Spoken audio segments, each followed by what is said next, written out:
Good morning, everybody. Thank you for coming to this event. It's really good to see such a full room of people here on the last day of the Global Refugee Forum. My name is Eric Reedy. I am the migration editor at the New Humanitarian. And I would like to start this event by thanking our partners who co-organized this with us, Refugees International and Asylum Access.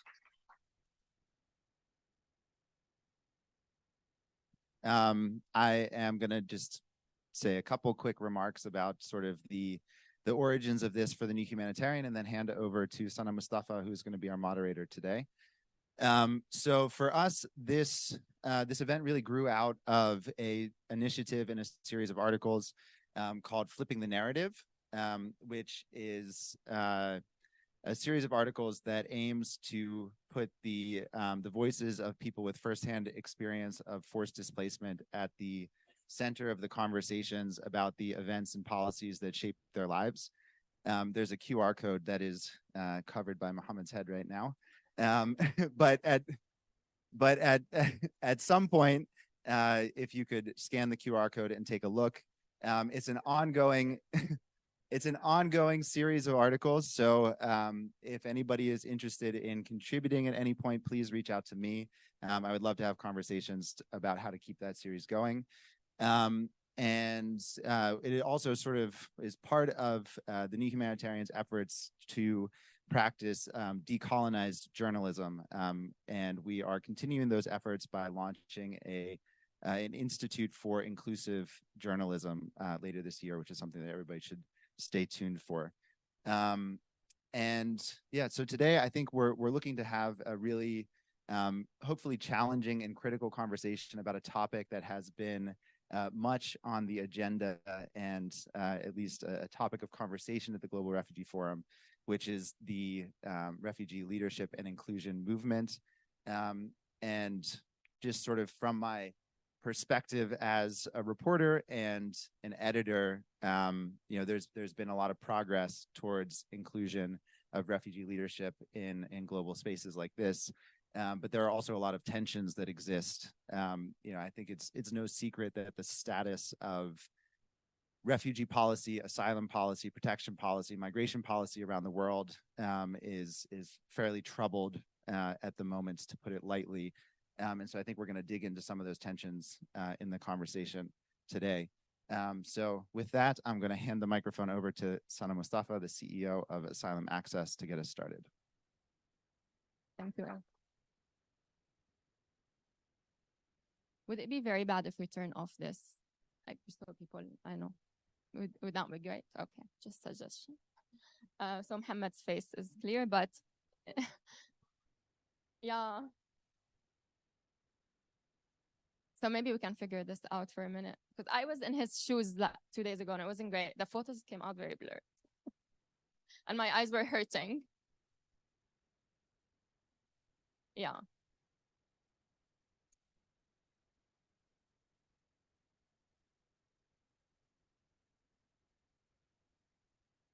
Okay.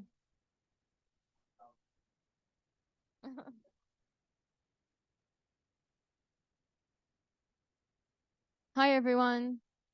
Wow, thanks for being here. Full room. I'm very grateful that you chose this last event, and we'll make sure to not disappoint you. We're hoping here to have a very candid conversation and reflection on the week, but also a reflection on the last few years of the movement. My name is Sana Mustafa. I'm the CEO of Asylum Access, and my personal pronouns are she and hers. And I'm very glad to welcome you here. And as Eric has mentioned, this event is organized with Refugees International. We have our colleagues here and the New Humanitarian. When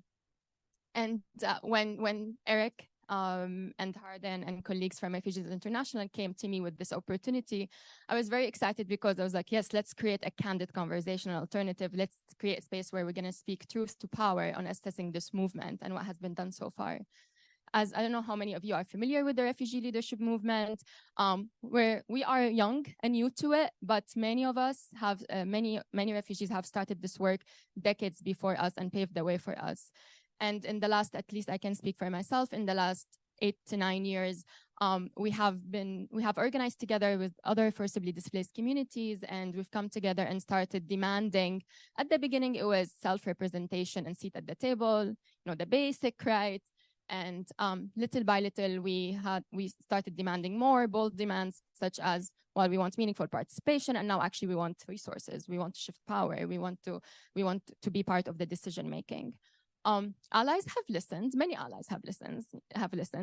Some, still working on it. But yeah, many allies have listened, and together, and by allies we mean those who don't have the first-hand experience of lived experience of forced displacement.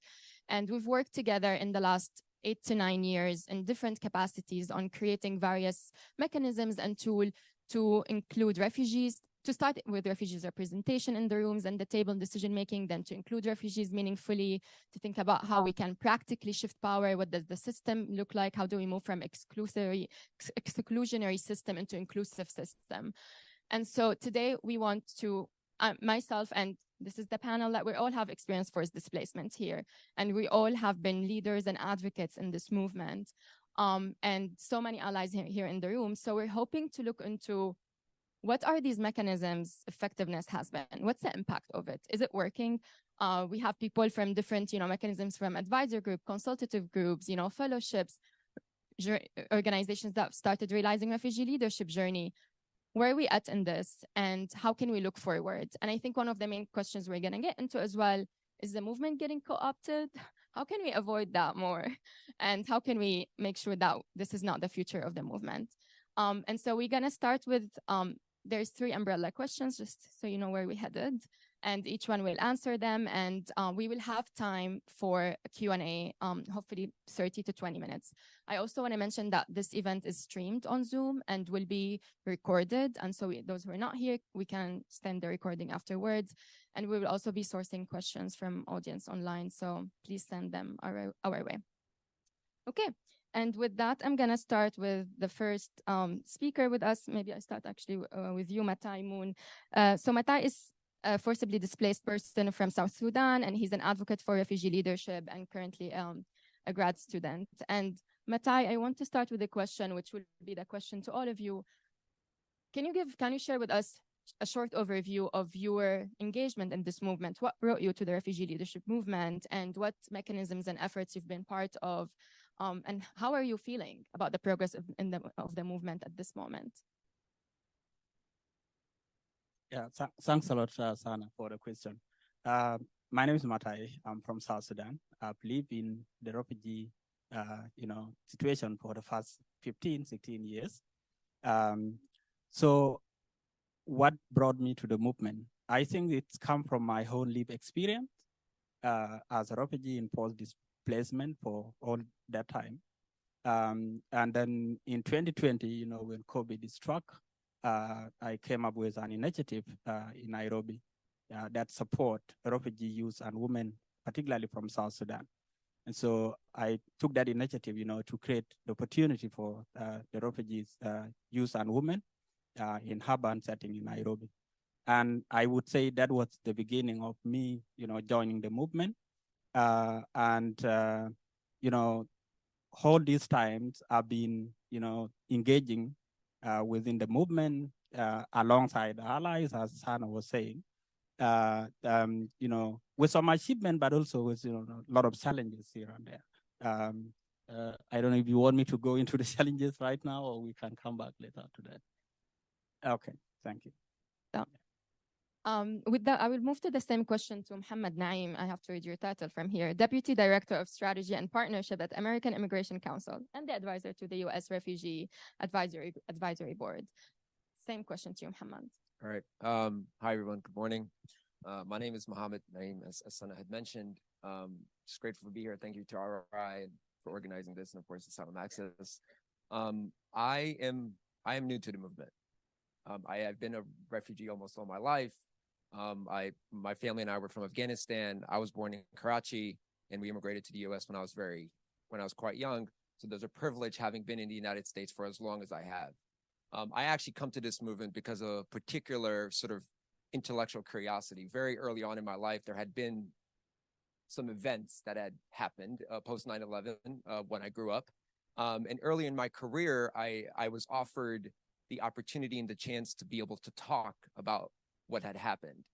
But I realized, in fact, that in many ways, I was doing a disservice to my own experience growing up by effectively just sharing the contents and the realities of my own story. And I felt like it's not that I felt like I was being used. I actually felt like ill-equipped to be able to kind of sort of hold my own in really critical, complicated, nuanced, systematic discussions. And so then I was like, you know what? I'm not doing that. And so I went back to the drawing board. I've worked in the policy space for the better part of the last decade.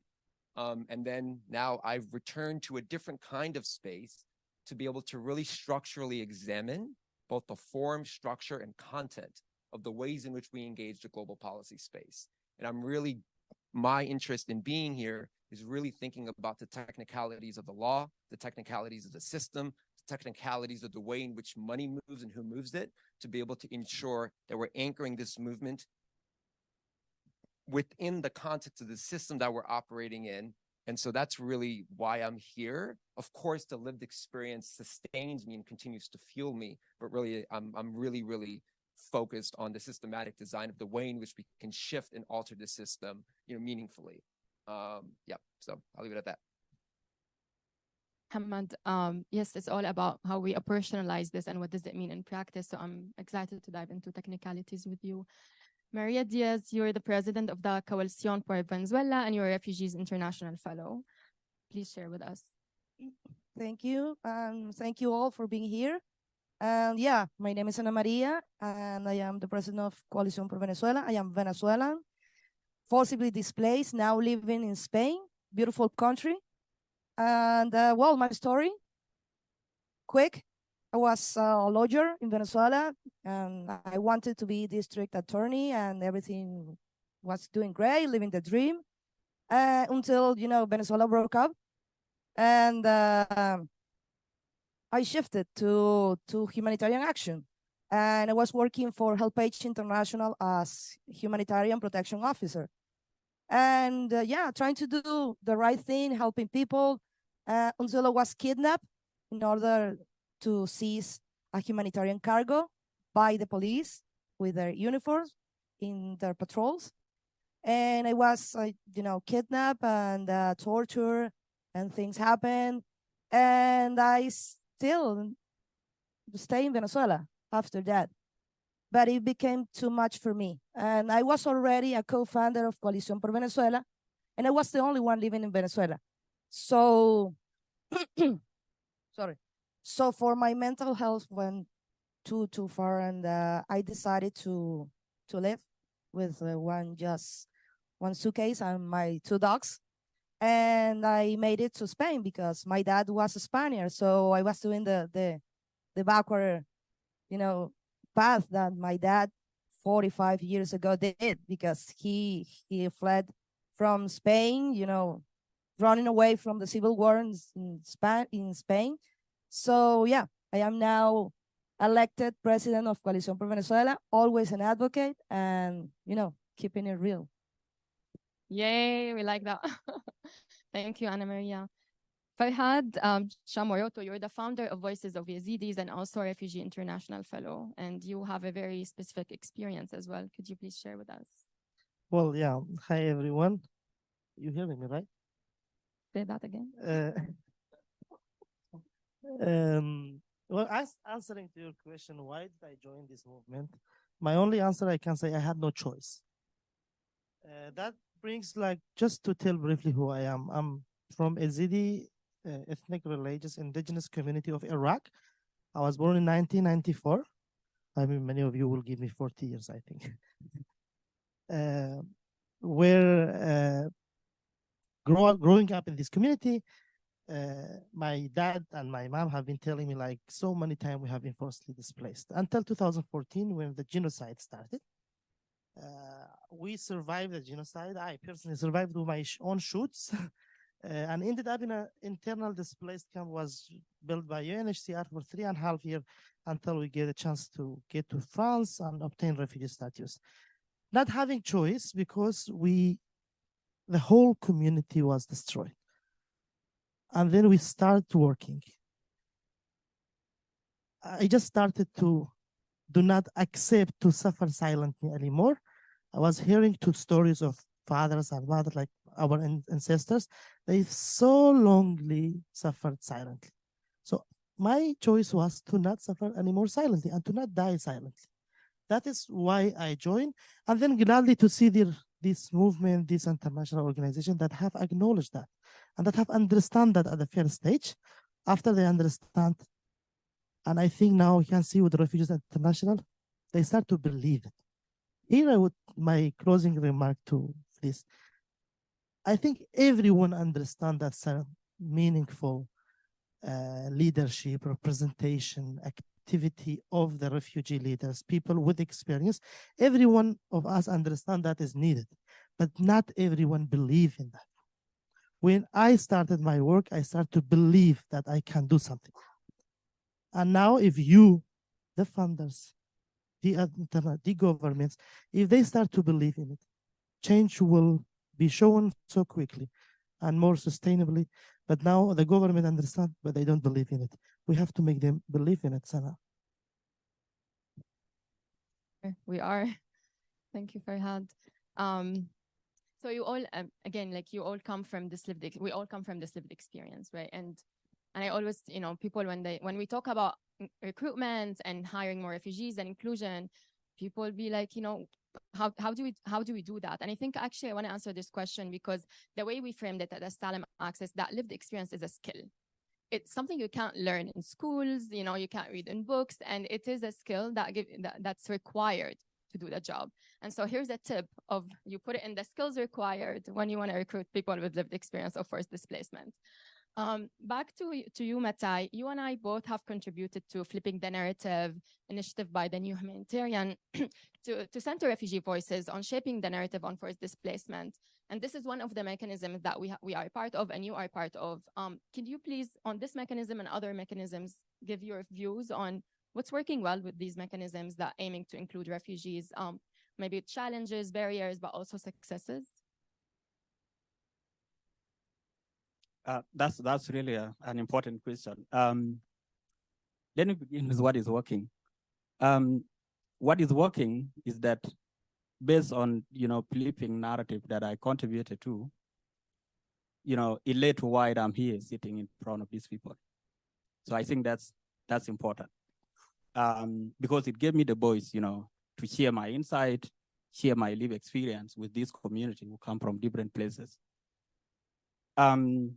So I think that's something that has been consistent in terms of advocacy, to put refugee leaders in front of the world, people who come from different places, who might not have the lived experience that we have, which of course is a skill that I agree with you.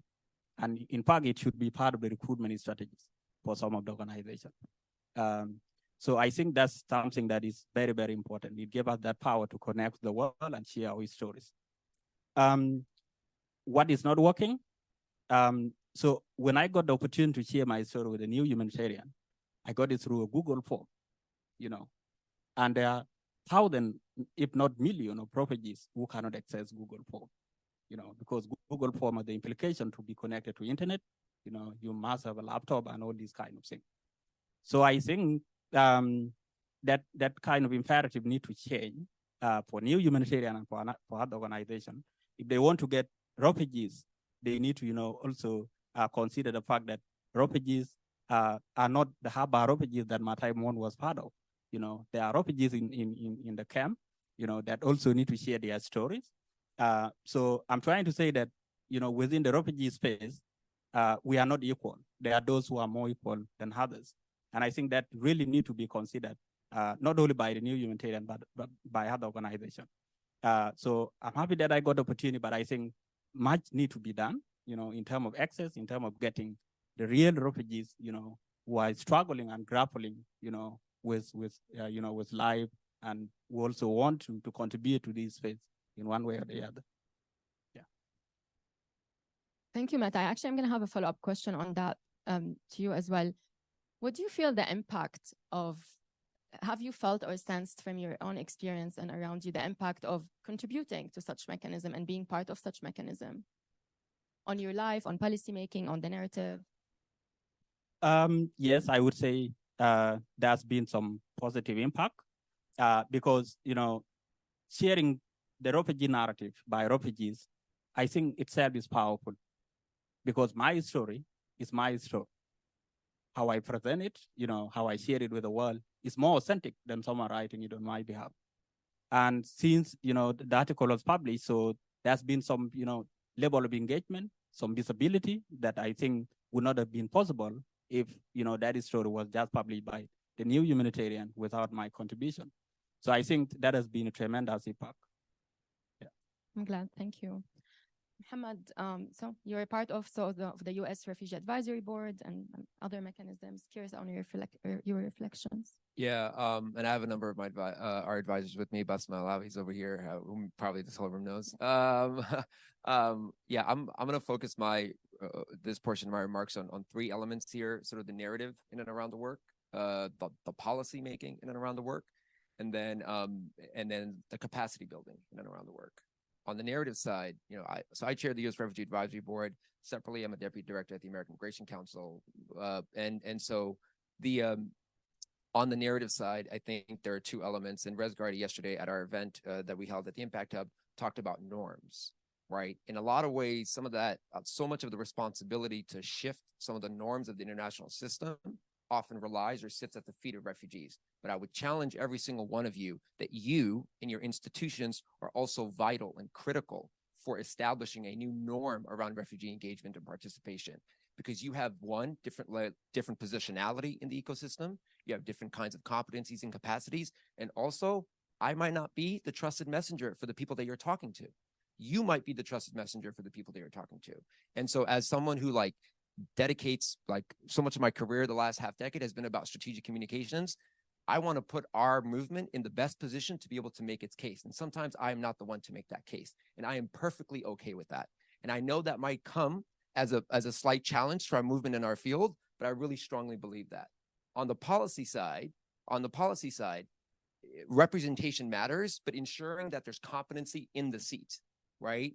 And so another layer in that, so I'm just gonna call out Basma here, right? So Basma's leading the transformation and resettlement across the United States. She has the competency, the skill set, but also the lived experience, right?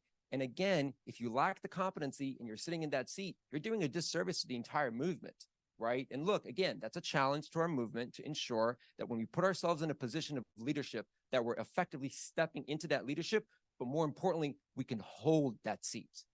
I don't want to be invited into a room. I want to be sitting at the seat. And I think there's a lot of focus on being just inside the room. I am not very interested, honestly, I'm not very interested in just being in your rooms. All right, I'm an intellectual equal, and I expect to be treated that way. Yes. And then, and then the third layer, which is the capacity building, and this is both a challenge to governments as well as philanthropy. We as a movement need the financing to be able to build the social norming and behaviors of the movement, because we are also going through challenges as a movement goes through. I'm in the immigration movement in the United States with a lot of friction, a lot of fracture, a lot of polarization, a lot of competition. But we have to get together as principals to be able to work through some of that sort of relationship and some of that relationship building, because we ourselves need trust, and the work flows at the currency of trust. So I'll leave it at that. Yeah. Well said, right? I agree. I think you mentioned 2 points I want to reflect on and maybe have a follow-up question. The first one is the game of the political identities, right? Identity politics. And I think the tokenistic representation, when you bring someone who has the lived experience of forced displacement, so has the label, and you check a box, but they could not be actually competent for where they sit, and they're doing a disservice. So I think the question that you bring and the advice to all allies to think beyond the political identity into more who is in the seat and how they are leveraging it, and are they the right fit, is a very important point you bring up. But your point about capacity building, yesterday we were in a conversation, and I think that I think probably there's a difference, but I want you to highlight the difference yourself. Yesterday we were in a conversation talking about decolonization of the movement, and one of the main issues that was brought up is how capacity building that how allies, you know, on the sector moves into like just build capacity for refugees, build capacity for refugees. It's a very top-down kind of colonial approach, immediately assumes that people don't have the capacity. My understanding though from you is that you're not talking about like leadership training for refugees. You're talking about like space for the movement to struggle and to build itself. So can you elaborate a bit on that, please? Yeah, I'll start off with forgiveness, because I think forgiveness is an important place to start. As I'm assessing, again, I'm new to the refugee movement, but like I assess systems as part of my work. And so I'm looking at the system and I'm saying, okay, there's sort of gradations to the system. There's a spectrum here. There's a part of the spectrum that is focused a lot on volume of engagement, volume of presence. I would argue that it's probably more strategic to focus on the quality and the substance of the movement. That might mean more limited engagement in specific areas and places, but I firmly believe that the process is the product. And what I mean by that is the way in which we do this work, that's the capacity building, but forgiveness is necessary for the movement to be able to figure itself out a little bit. That's where I want to start off, and at the place of forgiveness. And then the second point is we want to be co-collaborators in helping to build the structural elements of who's doing what, where are they doing. Again, philanthropy is a powerful convener, so you have a role in that. Governments are important conveners, you have a role in that. Everyone has a stake. Everyone has a stake in the makings of this movement, just like we have a stake in the makings of this movement. But it's often we're holding all of that stake and all of that risk and all of that liability. I would argue that everybody has a stake in it. So I'll just leave it there because I know something. No, perfect. Like you're tight on time. So. I know. No, this is actually perfect. So a message to take away is around for allies, the importance of collaboration, but also give us space and time to make mistakes. No pressure on us. Anna Maria, I want to come to you. You're a Refugee International Fellow. It's one of the mechanisms that Refugees International launched to include refugees in policymaking. Can you elaborate? Can you share your experience so far? And candidly, what has been good about it? What's working well? What could work better? Amazing. It was amazing, Yes. really, because I am also participating in other, spaces like that. Welcome.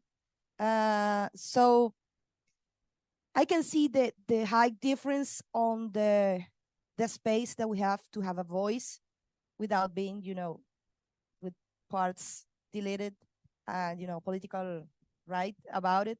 So we actually have a voice at the fellowship program, and also this support, constant support, and very professional, high-level support that also enhance our voice, because we have lived experience, we also have skills, but being in the room with an organization that has access to every single space and has gained this respect, so levels up to another level. So in my experience, I got to share this because I did a joint trip with Marta Guerrero, which is the advocate for the labor market access to Colombia, to do some research about, integration of Venezuelans and institutions engaged.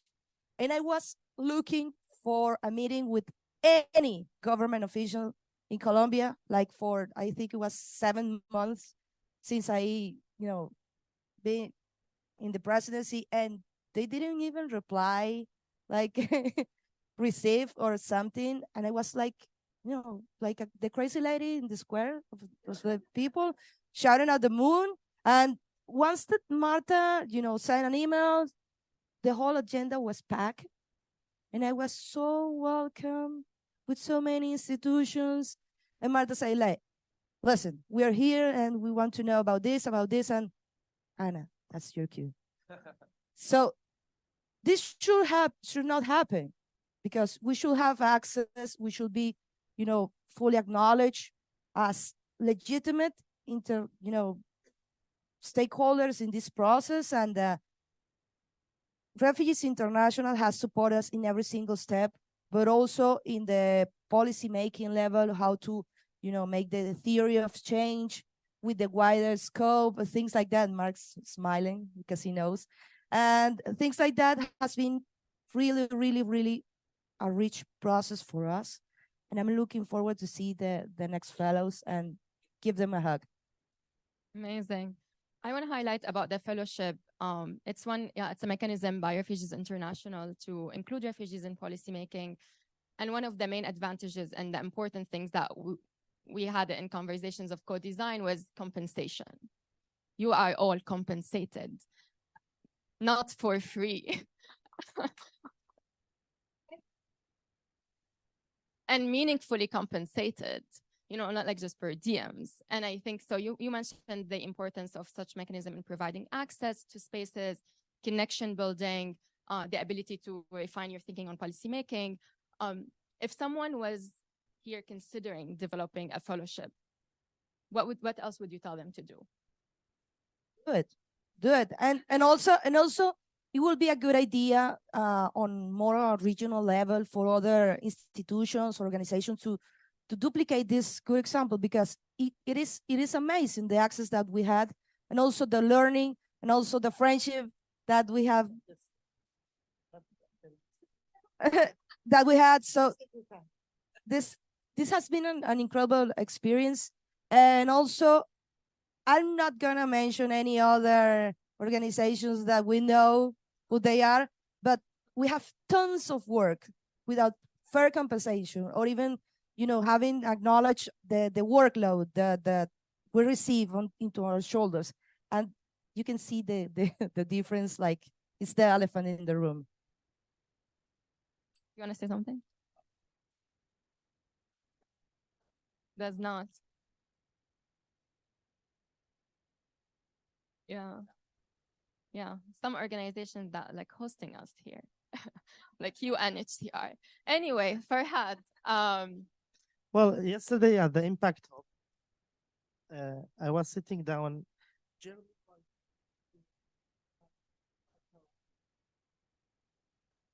So it was like just physically, but it has been like that in the process of like they put us, but whenever they find us we struggle, they just sharing we are here. You're not struggling alone, we're struggling together. So we have been really completing each other in the field, in the cause of particularly my cause, the cause of Yazidi community. We were by mid-November, we were in Seros, in northern Greece, the camp of asylum seeker where we have thousands of Yazidi and other communities. Yael was with us. So the expertise that Refugees International put in the trip, it was really supportive and ensuring that we're going to do something very impactful and deliver a message. Second thing, of course, the expertise that I had with the communities, getting to the car, speaking to 100 people, giving hugs to women, we had drinking chais. Yael didn't have that. So, we were really completed. The language, understanding what's the issue. Like one woman was saying, I have like a rock on my heart. I am the only one who was understanding this. There is, so the culture. So while you have an expert, someone experienced it from the culture, know the language from this. So I'm just like saying every crisis, every massacre, every displacement has its own characteristics like that can be separated from. So I know the refugee crisis, we have so much in common, but we are really different also. So here in these spaces, like with other fellows, we are how can I state this? We are really valuing our similarities, like we are celebrating our differences, which have not been the case. To end with Refugees International, I really feel included, which was not been the case for me personally and my community as a whole for centuries. We have a huge fear and trauma of being excluded always, but I did feel included. So thank you. Yeah. I'm so glad to, Ana Maria, thank you for I would say that the final word would be respect. I have felt this respect, and I got your back, because it is really hard to run this, to lead this, the biggest network of NGOs in the world, led by Venezuelans, migrants, and refugees, and being under 40 years old, and being Latina, and being a woman. And sometimes people take me for granted. And they show up and say, listen, you should listen to her, and you should show some respect, because we do. Yeah, Give that now. Yes, yes, yes. Hafsa, hello, welcome. Hello. Hafsa is the Co-Secretary General of APNOR Asia Pacific Network for Refugees, and I'm so glad we have you here with us. I will give you just an overview of what you could share with us, but if you can share a short overview of your participation and your role in the refugee leadership movement, and where we were talking about the different mechanisms of inclusion and assessing them a bit. So your reflections. Thank you. Is it working? Apologies that I was late. I got messed up with my different meetings. Just one correction is I am representing Asia Pacific Refugee Rights Network. It's a little bit different from APNOR, but APNOR is also born out of us, so we are almost together. So inclusion, I've been thinking about it. Just to give you a little bit of a background of who I am, I have been, and I am now. I have lived 26 or 7 years of my life as someone who have been deprived from citizenship in Myanmar as a Rohingya. And I then also have lived as a refugee for another decade plus in Malaysia and also in Thailand.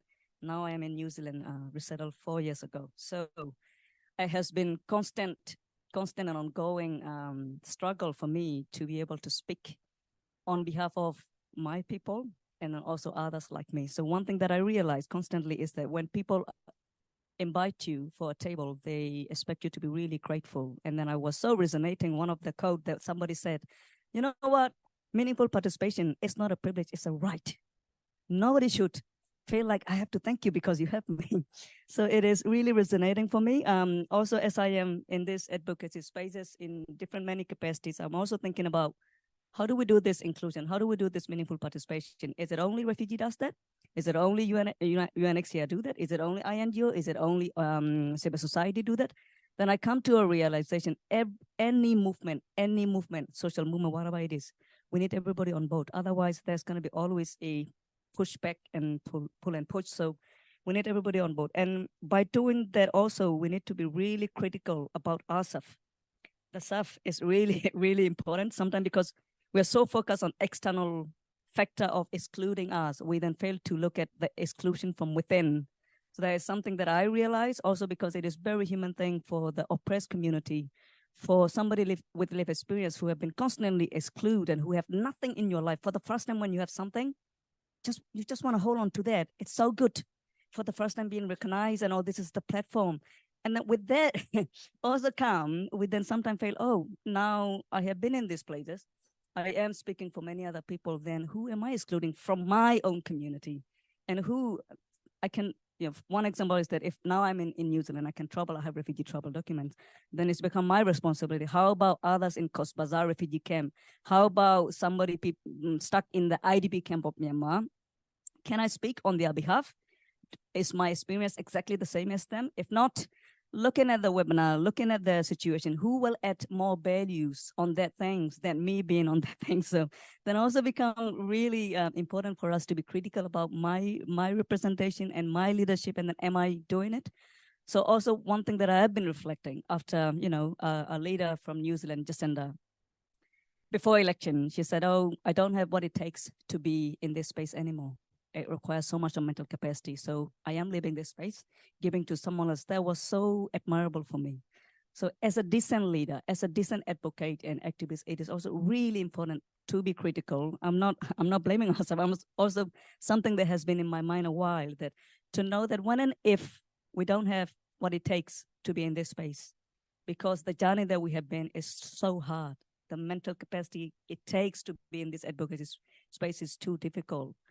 It's also very important for us to take a pause and then give that space to somebody who will do a lot more than us. And at the end, I just want to remind all of us, including myself, is that it is not about the person, it is about the cause.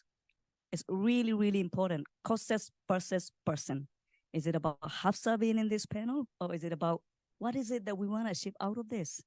So it is something really important. And again, going back to how does the inclusion of my journey has been, and also my observation of other people with lived experience exclusion. As still, I will say that I'm not convinced that we are there yet. We are still at the very beginning of the journey. And again, it will require a lot of us having this uncomfortable, safe conversation about really understanding.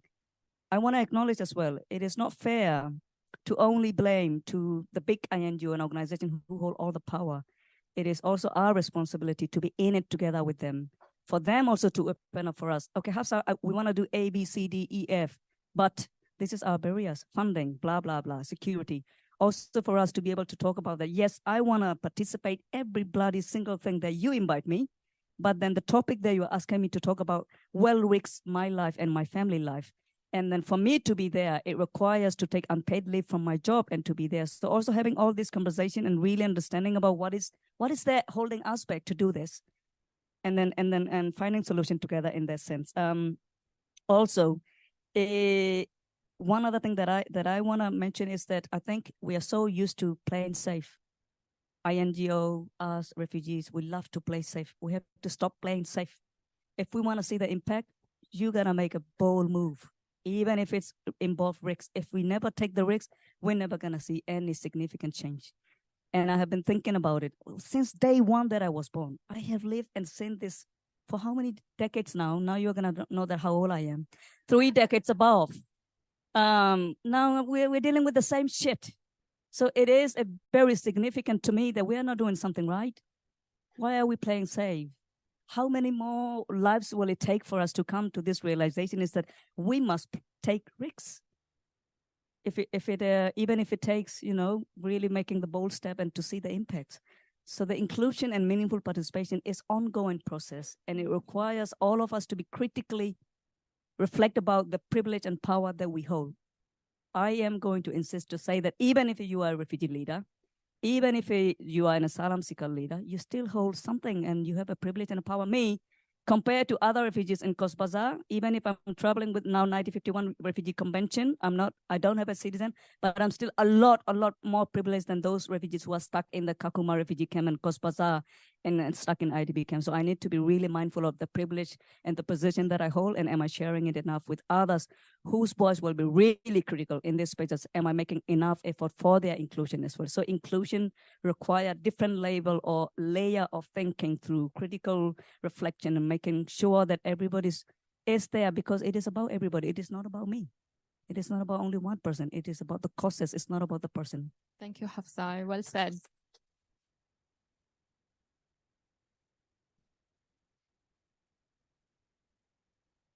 I just wanted to thank you bringing this important point, that like taking risk is, I think, is a part of the process of working in the field. That is always possible, and also acting as a value. When act is one of our value. I mean, I can speak on myself. When we see something wrong, something happening, we just act. We don't hesitate. We don't think. We just act. Like this is how it have been. But here it brings us to the root issues, to add on what you mentioned about the changing policies. The justice for all these crises have been missing all over the world. Justice have not happened. We do not work on fixing the root of the issues. The people who started the war, the people who killed, the people who made massacres. Where is that justice?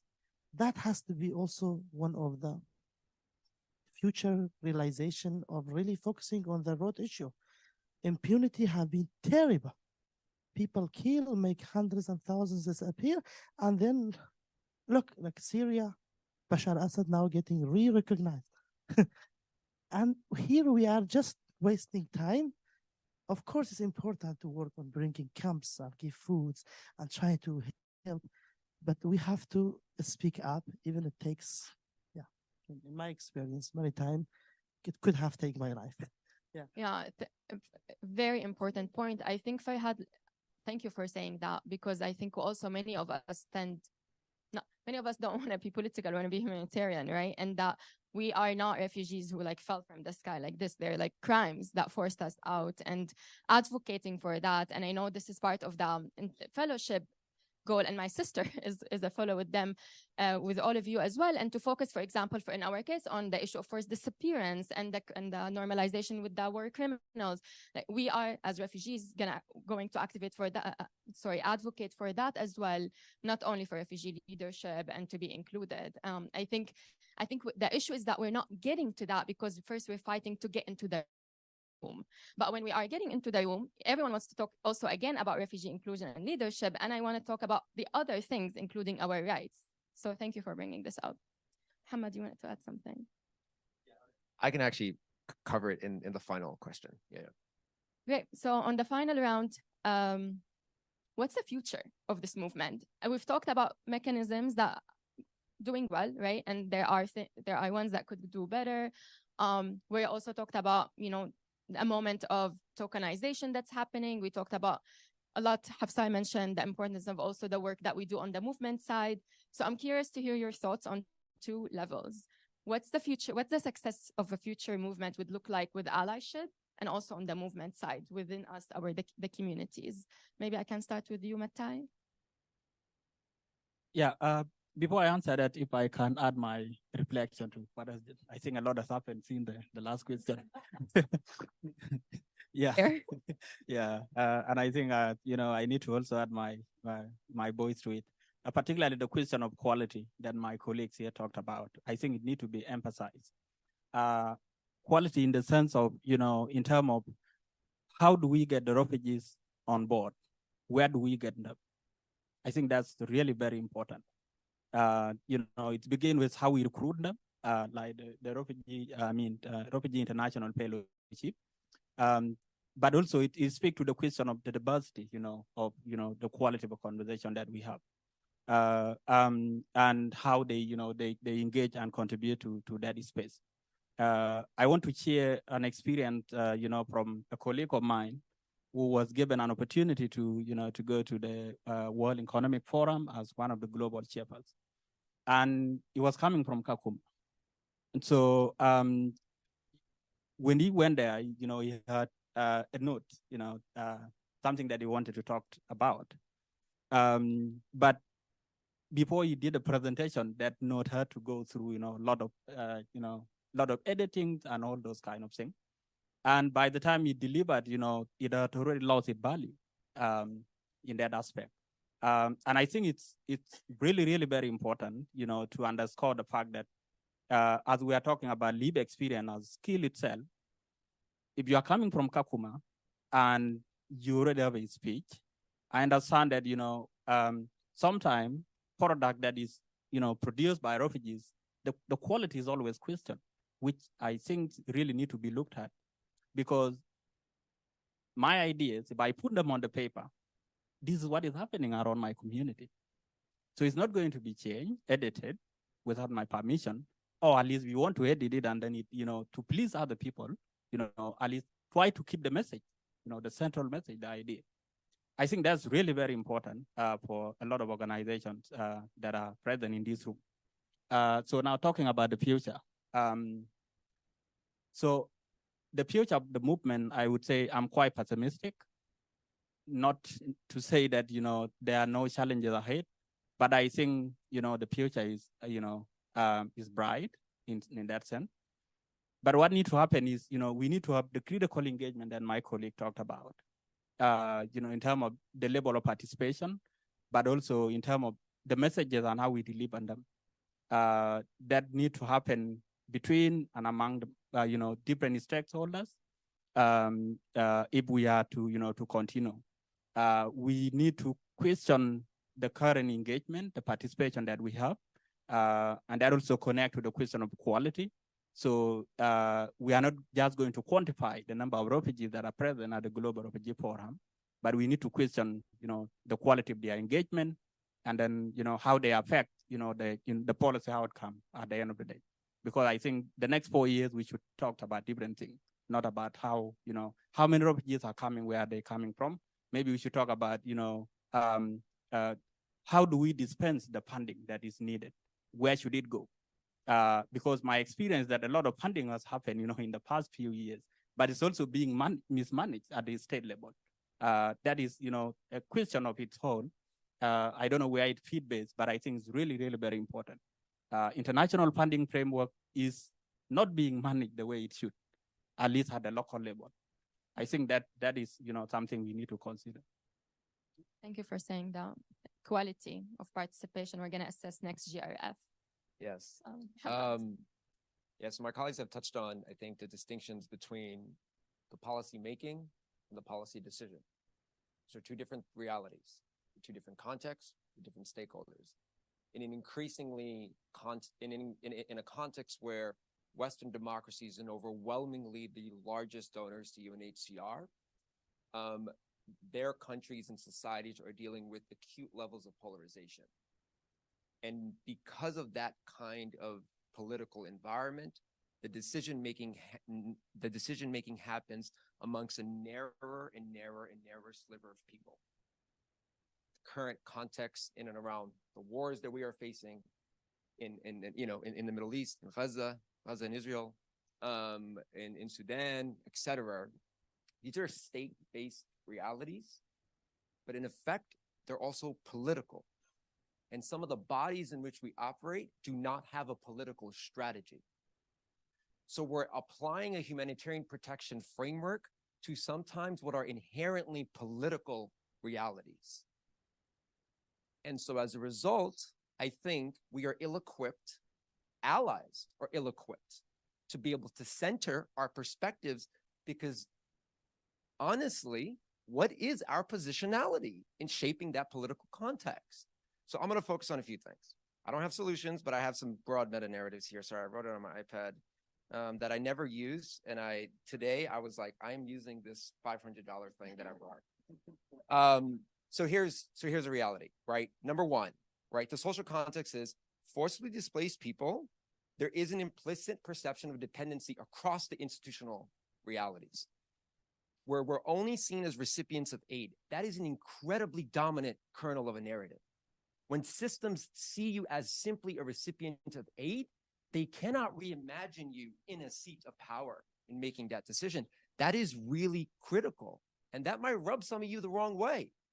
I'm fine with that, right? Number two, but the reality then is that actually that perpetuates some of the racial inequities that are built into that system. When we talk about decolonization, we are effectively talking about the colonization, the perpetual long-standing racial biases and the perceptions that we are often afflicted under. Now, what I actually would challenge you is that, in fact, when we talk about democratizing systems and democratizing a system, you have to be an inclusionary system. In effect, it's to your advantage and gain, because you both increase the legitimacy of the system. Two, transparency is important, right? That's the policy making, transparency. When you said decisions were made on the draft of a speech that then came out and said, well, this is not even the thing that I delivered, right? So there's that transparency. And then there's another thing, and sort of like the last sort of element here, which I really want to touch on. There remains to be a power imbalance, unfortunately. I don't think that power imbalance is going anywhere, right? And so, but I do actually functionally believe that there are a unique set of both lived competencies, but again, I want to really strengthen the case for the quality of that engagement to be able to sort of continue to push us forward. I was a little bit all over the place, but if there's anything that you take away from what I just said, is that we are inherently dealing with conflicts because of the political dynamics, and decisions are being made by a narrower and narrower and narrower sliver of individuals. And I think that is a really huge challenge for us as a global refugee movement in how we shape that. And the way to do that is to really understand the systemic design in which that policy making happens, so that we ultimately get to the point of a better policy decision and being at the seat when the decisions are made. So, yeah. Amazingly said. Thank you so much.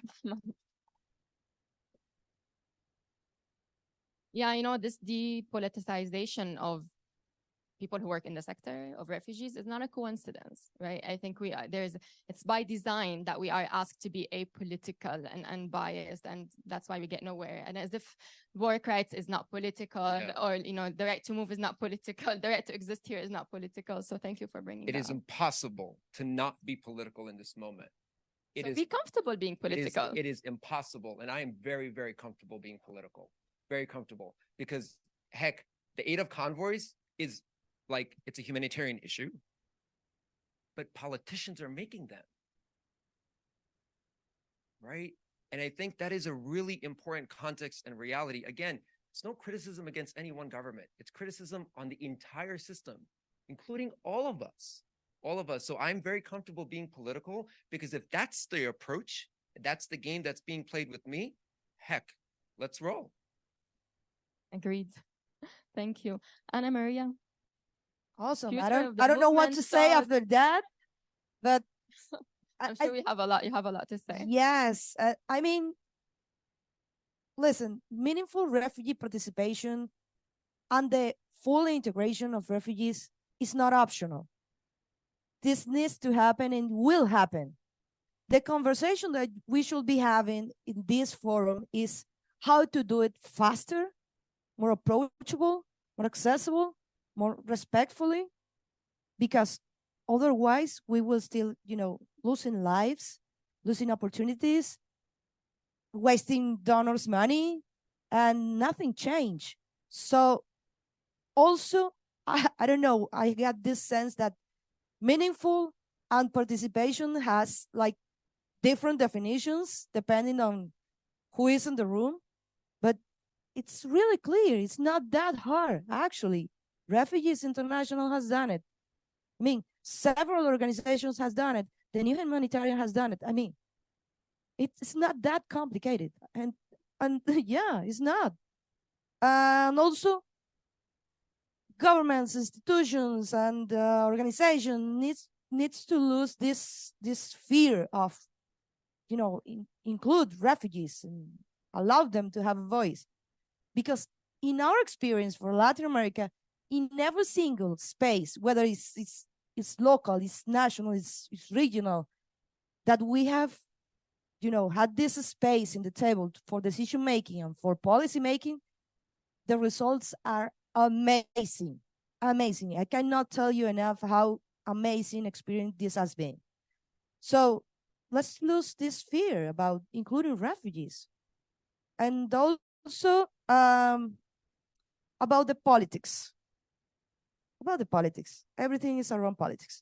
So decision making for a start, Venezuelan crisis 101. We are refugees. We are refugees, and nobody's saying that. The real question is, which one of us is a migrant? So, yeah, and every time that a government, whether it's in Latin America or in a different country in the world, changes presidency, the politics change, and it shouldn't. It should be around human rights. And then go take a picture with the Venezuelan regime, and no, Venezuela is fine. People are getting back, and it's not. And there is no crisis. There is no refugees in the world. And we are 8 million people in the world, and people still coming out of Venezuela. So this has to be said out loud, and policy making and the decisions should be around human rights, because otherwise, what does it work to having, 75 years celebration of the Human Rights Declaration and beautiful events and the Oscars that they had this week, and fancy palette. Nothing changes if we don't see the reality as it is. And yeah, I think that's it, because I want to keep this last message. Venezuelans are refugees. Take notes. Yeah. When we say we are not political, that's our political. Okay. You want to? I agree. When we say we are not yes. Now I'm happy. Yeah. Anna, that's great. Anna, when we meet in first virtual session, said we're going to be friends. Okay, first 10 minutes. Yeah. So that's what happened actually. So when we say we are not in politics, that's our politics basically, because we have a lot of fear, as you just said. But let's not forget, we are all speaking about policy making, new laws, but we have to think about implementation of this policy. That is something has to be considered. Look, genocide convention have happened after Holocaust, but how many genocide have occurred after Holocaust? Because it was not implemented correctly. It was not respected correctly. So for all of us, We have to think about the implementation and evaluation. For example, Refugees International follow, like I think evaluation of every step we do in both is a two-way street. What Farhad has done in the field, what Refugees International have provided, the donor, the states, I don't know who will be that ready to evaluate that, but that's what we need. We have to admit our mistakes. So to conclude, I would say what's coming, answering your question. I will be more practical. I agree what you said. I'm just building like more practical in the refugee side. I just reflected on 4 things in my head, actually. Access to opportunities and education. We are not only speaking about us, a few people here. We're speaking about millions. Justice and accountability. Well-being and healthcare. That's including psychological support, which is not there. I had 7 months. I had like attack. I spent 7 months to find a psychologist. I found it out that I told my story. She was crying. Yeah, I was taking care. Are you okay? I will be lighter on you. Healthcare, well-being, that is important for the leaders specifically. I've been taking testimonies of over 2,000 AZD survivors. I see myself in every one of them. And sometimes I forget myself. Actually, I was in that region. And then the translator, the lawyer saying, okay, Farhad, we know you're into that, but you have to. So they are, yeah. So that's the 4th thing: well-being, healthcare, access to education and opportunities, justice and accountability, which something I find is very important. Imagine in the justice side of my work, I find some terrorists that have been declared death are safe in Europe going around. There is a huge corruption. Let's not die with these fears. Let's just speak up. And whenever anything bad happens, for myself, I will run away somewhere else. That's what I've been doing. I ran from Sinjar to north to Syria, Syria to Turkey, Turkey to France. Within France, I ran. I will run from France also. That's how we will speak up. The truth that have been put into effort to be hidden have to be said. Yeah, thank you.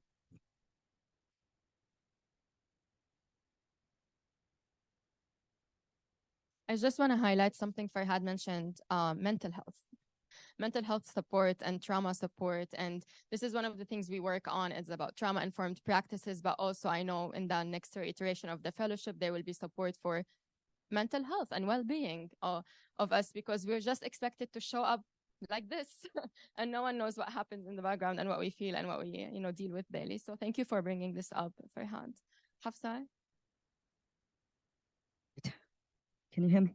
A lot of my colleagues has already covered. I'm not going to repeat the same thing, but I think there is one element to resistance to change is the fear.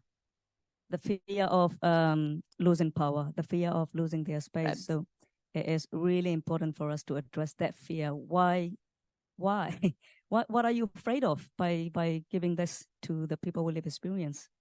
We need to address that fear. We need to get rid of it. It's not going to be very easy moving forward. The other thing is that it's also really important for all entities involved, including us, knowing the why. Why do we do that? Why inclusion? And then now we know the why, and what do we do? And then now we know the what, and how do we do that? So all these 3 things are really important element that we need to think about. And I'm also thinking about in my head, many refugee leaders and representatives who don't speak English, who don't have the rights to travel like me here in this room. I'm speaking on the behalf of all these grassroots people. So the reason that I'm speaking is I was here in Global Refugee Forum in 2019. I never had the right to properly study in the past, so I don't hold PhD or master or whatever. I just arrived to New Zealand 5 months ago. And then all I have is so much passion in my heart, the lived experience that I have lived as refugees and all that, and also a non-binary person, and so much. And I have so much to give that I want to talk, but then my fellow refugee leaders were sitting right here in front of me. And one day they were forming a group of this movement. I said, can I be a part of it? They went, no, Hafsa, it's still too early. Because I don't have what all of them have, because they have a little bit of privilege than me. They have been resettled, 10 years ago, I don't have it. They excluded me. And then at that moment, I bow. I will never, ever exclude my fellow refugees and people with lived experience under any circumstances.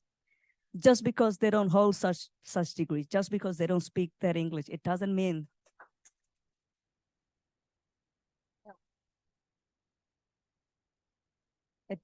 incredibly important lived experience and insight they bring is not important. It is really important. In fact, it is essential. It will be unfair for me to assume that I understand all the refugee situation in different parts of the world. I don't. I only have what I have lived through. And it's really important for us to know that all the barriers that we have to be included, and are we actually including people? And also, I was really sick, if I can be very blunt, seeing the same one or two leader UN darlings everywhere, in every webinar, every meeting. I am sick of it. To be honest with you, I don't want to see myself the next refugee forum here. I have done it twice. It has to be someone else. I don't want to speak anymore. If I can, I just want to be behind the scene and mentoring the younger people. Okay, you go now, the new voices, because there's a lot of news and emerging issues happening. Also, one other thing, very resonating with my other colleagues mentioned about the sustainability of this meaningful participation, the sustainability of this refugee leadership, because sometimes, I enjoy a big organization and all these people, okay, we tick the box, you are in one meeting, we give you a training, 6 weeks done, certificate, and then what? Done? So we need to really critically think about sustainability of that leadership, that participation, so they can have an impact. It's really important to think about impact. It's not about only ticking the box, okay, now done, give you the certificate, I have invited you to 2 events, goodbye. So it's really important element to think about too. Also, very resonating, we are so capable human beings, we are not incapable, we are not the burden. That shifting the language and narrative has to change. I was not very happy when many different countries talk about burden sharing. We are not the burden for you to share. We are your bloody responsibility to share, because you fail when these things are happening at the beginning. When the war is emerging, you choose to remain silent. When there's a whole lot of refugees in different parts of the world, now you are calling us the burden? No, I refuse to accept that terminology. That is very important language change. We have to be mindful of that. Thank you, Hafsa.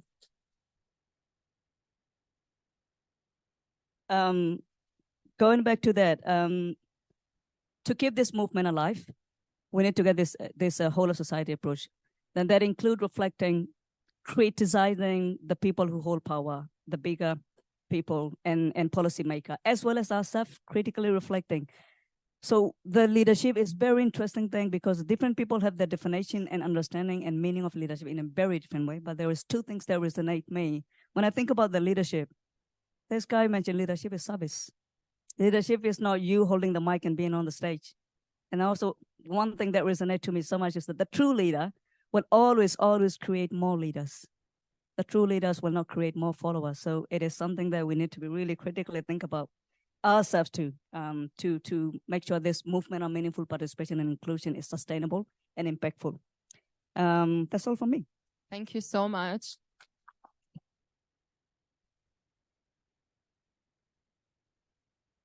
We're actually on time, like in terms for questions. Like we're 1 minute behind, so that's great. You wanted to say something before we take questions? Norms. You said something very critical. I did share it yesterday at our panel. You said something about burden sharing.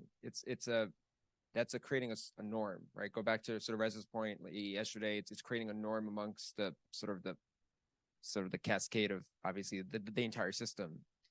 But then, and I spoke about this yesterday, but the 1951 convention has both signatories and non-signatories.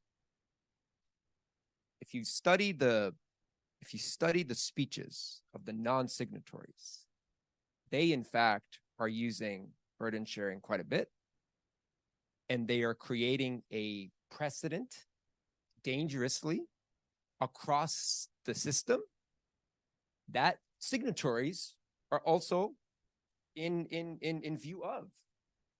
We have non-signatories to the 1951 convention, creating a precedent normatively across the UN system. Let's be real here. That seems to me an entirely complicated and ironic reality. However, the reality is it is happening. And what do we do about it? I don't have a solution to that, but it is contextually a reality that we have to deal with. I think we can come up with one. Exactly, it's like very, very well stated. Thank you. But it's not more complicated than how our life become complicated. So that's why we should not put as a complicated. We have to work on it. Who done these conversions was people like us. Raphael Lemkin was the father of genocide term. He was refused for his first stated genocide term about Armenian genocide. And later, 75 years ago, he managed, which have helped after things happen, okay? But prevention measures are not there. However, I wanted to give an advice to ourselves, like as a little experience I have in life. We, as a refugee leader, we should really focus on, I'm telling from my experience, it was very effective, mobilizing our communities. Sometimes we have like some people coming, they don't have houses in France, for example. Mobilizing the community, we can find houses so easily. Mobilizing the civil society. The ground is healthy. Policies are terrible. The ground is healthy. So let's not let the ground be terrible also. It's honestly, it's really healthy. We saw like when this last war happened, injustice happened, millions of people stood, not governments, but millions of people, civil society stood against injustice for both sides, which is good. So this healthiness of the ground, I think we should take advantage of it. Giving a little example, when the Ukrainian displacement crisis happened, I was sitting down with my friends at Obama Foundation, said, okay, what should we do? I said, well, I mean, when I displaced, the first thing I was thinking about, a tent, a house, a place to stay, a bed, a floor. So we started a campaign called I Can Help.host. We so far find 14,000 houses for 14,000 families and go beyond. I know one in Paris, he stayed at his home, but he mobilized all the neighbors through his home. So it's quite strange. An Iraqi refugee managed to find how many houses, and many other refugees have got through that. And we focus on also LGBTQ students were from in Ukraine, not necessarily were Ukrainian. So mobilizing civil society is not less powerful than changing policies. Thank you. Yeah. There are lessons from Coalición for Venezuela. Yeah, it is. Thank you all so much. We have 15 minutes for questions. So any questions, any thoughts, reflections? You have great sources here. So this is your chance. Nasser. Okay, Nasser first, and then we have a question here. Nasser. Oh, yeah.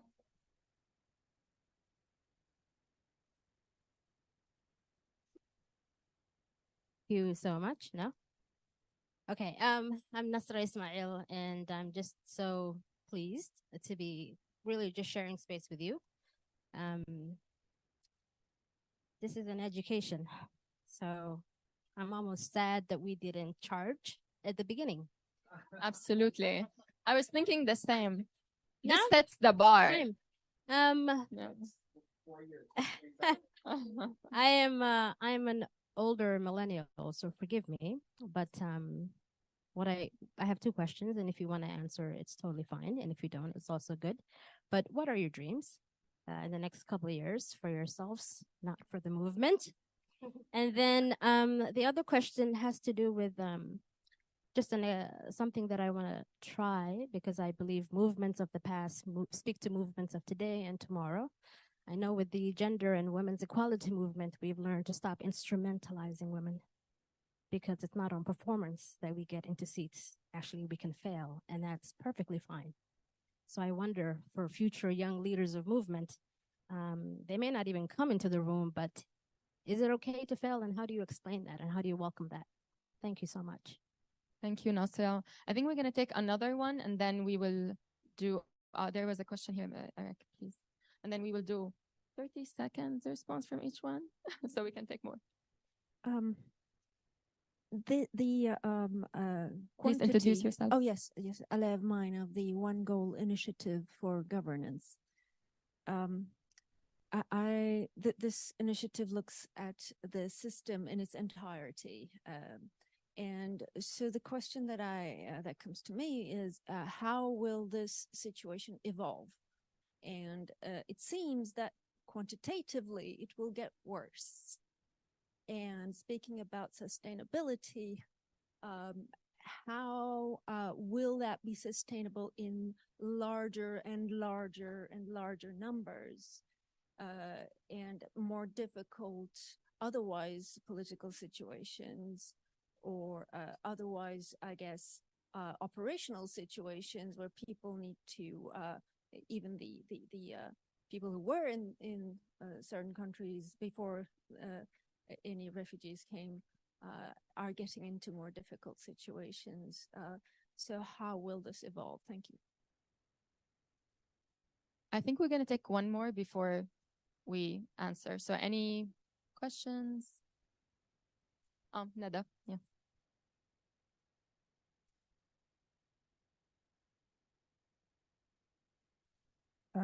Yes, okay. I wasn't sure whether it was on or not. Nada Hilal from the Netherlands Refugee Foundation. Thank you so much for an excellent panel.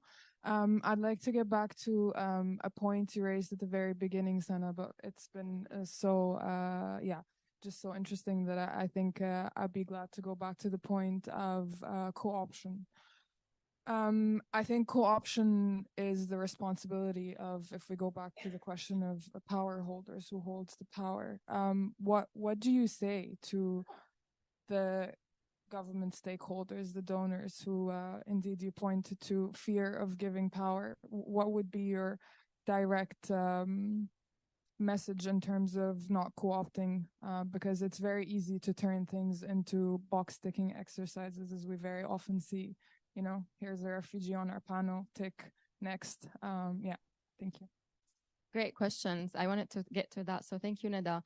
And I think one of the things when I think of co-option, I feel like, wow, they created the problem and they co-opt the solution. Like, it's not just that. So, but in any case, so let's go on around. You can respond to any of the questions about your dreams, about the sustainability of the organization, about the co-opting of the movement. I'm going to start with you, Matai.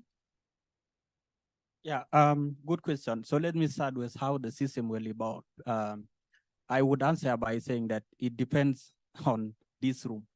You know, the next stage for the system really depends on these people in this room. I guess that answered the question. It's a very short answer. So the next answer that I want to speak about is the competition that she talked about. I think, you know, for the states and other stakeholders at the local level, refugee participation has to be substantial, you know, and if it is not substantial enough, then it goes the other way around. It also affects the state, so it's not good for them either. And for us as refugee leaders, you know, when we get opportunity such as this, we need to, you know, to speak to those realities that it's not enough to just be in the room, you know, but it's very important, you know, to engage critically and, you know, look at those narratives and expose them for what they have. So I think that should be very important. Answer the question around dreams, but also the increase over the last decade. There has been an exponential, as per rate, exponential growth in forcibly displaced people. I do not imagine that rate to decrease. I would imagine that rate will continue to decrease. But unfortunately, we're operating with a system that was designed post-World War II and a system that's ill-equipped systematically to be able to deal with the level of forced displacement that we're dealing with as a society. And so that's a distinct challenge. On the dream part, that's a great question. Refugees are not often asked that question. So I just want to honor the fact that we are lucky to be we have the honor to be in the space of someone like you who asked us that question, because we are often not as well. That's as a refugee as well. But it feels very much like there is that it's a consequential one, right? What are our dreams? And honestly, there isn't anything material that came to mind. But the one thing that I thought about immediately when you spoke was that, my family and I, me in particular, and my mother and my parent and my father, we are dealing with sort of tragic anxieties. We saw stuff. I have a niece now. She's 2 years old. I love her to death. Actually, let me show you something that So I'm wearing Jordans because it's like my favorite sneaker. She gave me this small little tiny Jordan key, and I carry it with me everywhere I go. This is the thing that saves me. And I just hope that the tragedies of our anxieties don't make it to her. And that is a really, that's a mission of mine, not just a dream of mine. And then the point in and around sustainability, how many of you have a garden here? Plants, trees, come on. All right. When you buy, okay. Well, when you buy a plant, do you just water it once? No, you water it constantly, right?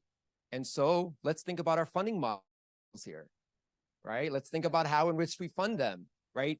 So that's on the one hand. The other hand is that, speaking of the US context, reproductive rights and civil rights. The Civil Rights Act in the Voting Rights Act in the 60s, the 1960s, and then of course, Roe v. Wade in 73. What we saw in 50 years was the systematic undermining of those laws that ended up in front of a Supreme Court that then denied that. Why? Laws are passed at the federal level, but they are implemented at the state and local level. And we lost sight of that. And we saw the 50 years systematic degradation of the loss of reproductive rights for women that affect entire families, and then the voting rights of Black and brown populations, who now have to show up in volume to save the Democratic Party. So it's just about sustainability, right? And don't lose sight of the fact of the implementation and the strength of local and state actors. And so it's just to say that we need that spectrum. Anyway, I'll end there. You didn't sleep well. Dream needs sleeps, okay? You have to sleep. Neither did you. I know you. As for the question for governments, governments should take off these lenses about charity and poor refugees and start thinking about, true management of integration. And we're talking about growth of the host countries and also the prosperity of both nationalities, the newcomers and the ones in the field. So this is all about, and honestly, those governments are making a fool of themselves. We give so much credit to governments, but they need to think on this as an opportunity to show how good it is to grow together. It's all about it. And my favorite punchline from Hardin is that this is the right thing to do, but also the smart thing to do. So it should be all around. And as for dreams, I am a dreamer, even if I don't look like. But my dream is every Venezuelan's dream. I haven't found a single Venezuelan in every single of my trips that hasn't expressed its desire to get back home. All we want is getting back home. I want to go home. So in my dream, I want to go home and have, maybe a more easy job, maybe in front of a beach. But yeah, my dream is to Coalición for Venezuela to become this cultural NGO for those families with second and third generation of little Venezuelans abroad, to know about our roots and, become this, not a refugee-led organization. That's my dream. And that's the whole team's dream.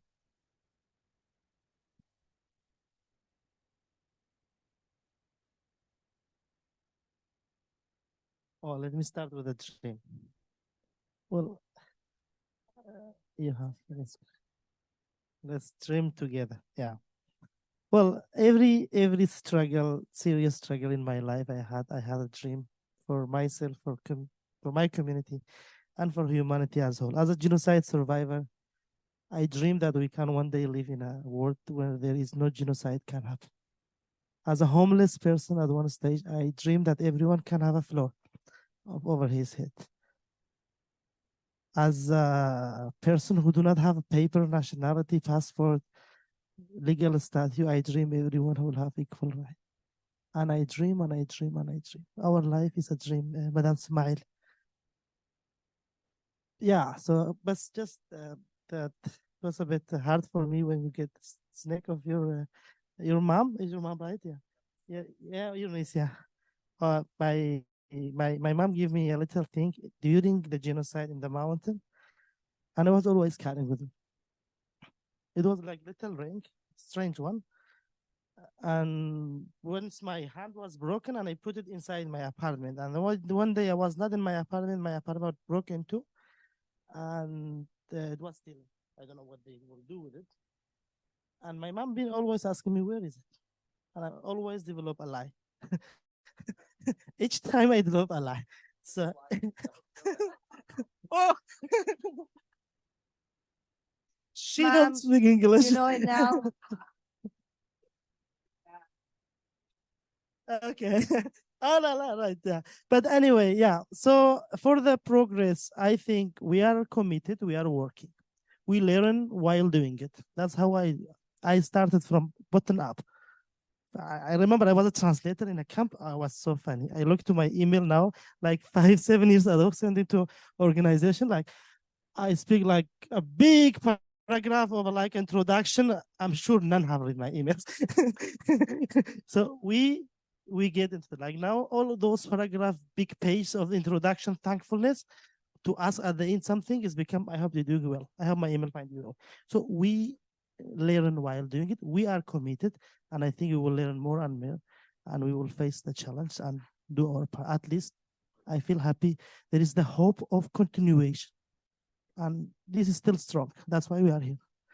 Yeah, and there is curiosity. Yeah, thank you. Thank you.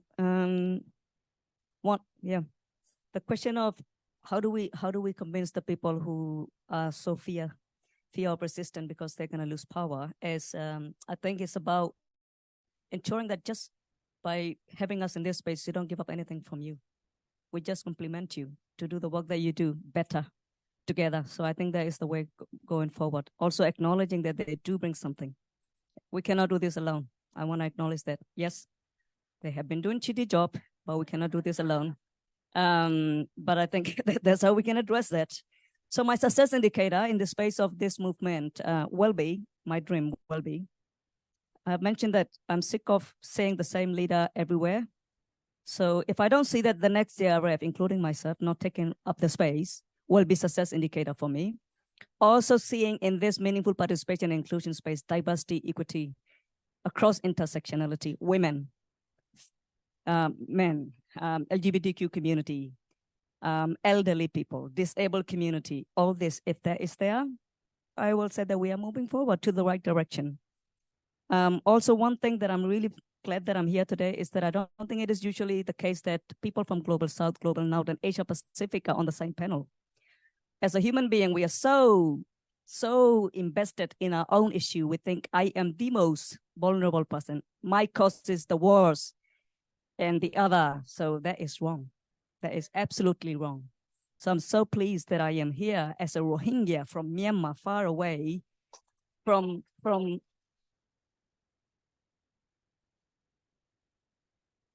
Asia Pacific region, standing in solidarity with my other brothers and sisters here from other part of the world, because it is our way forward, standing in solidarity. But I also have to tell you that it was very sad when this genocide against Rohingya happened in 2017. We didn't find so much of our brothers and sisters in different parts of the world standing in solidarity with us. But I have to tell you that I have been in many different capacities, always in my power, stood in solidarity with everyone that I could, because I know what does it feel like to be oppressed. I know what does it feel like to be unwanted. I know what does it feel like to be a refugee in a state, being deprived from many things. So it is the way forward for us.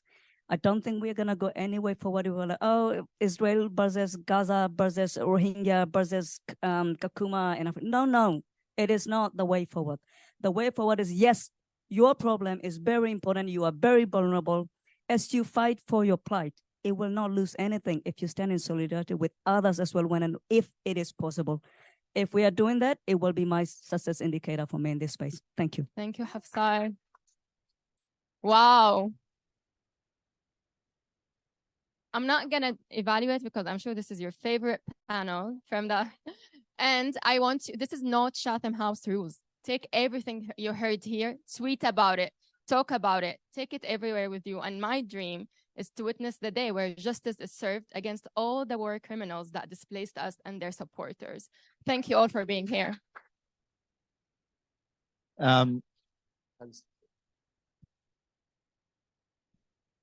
Thank you all for spending this time with us. Sana, thank you so much for facilitating such a rich conversation. And to all of the panelists also for sharing your experiences and your thoughts. It was incredibly, incredibly valuable.